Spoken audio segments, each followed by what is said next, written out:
Fine.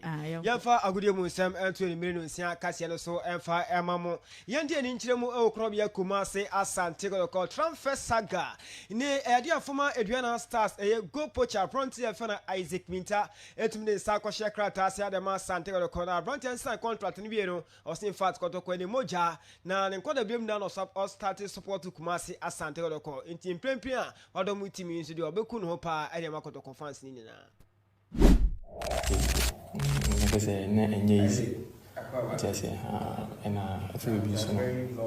Maybe I said I'm not head coach because it's a new behind a Ganya Didio.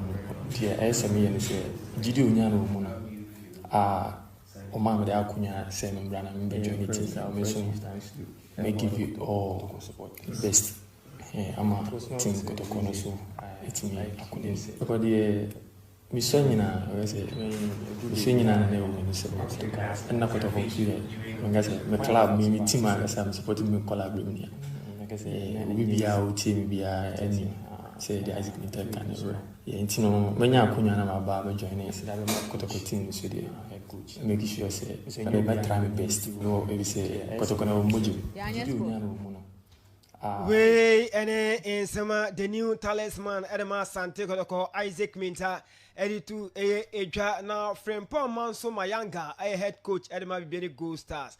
Na me out to Ghana Premier League Sunday ojono kono power to twa say in fact also ababia be wa na so Accra Lions stubborn team and found say omoda relegation zone no match na anode almost one abo amuye pa. Yeah, I wish so many away games until now. The last away game was an FA Cup and they are winning. The far deal was the first round. So it tells you we're faring very well. For me, yes, it's a very important game for us. They are guaranteed this game in one position on them. It doesn't matter. They are a very good side.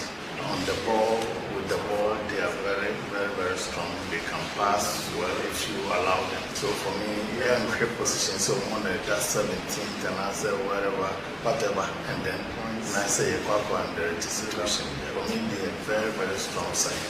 We will have to respect.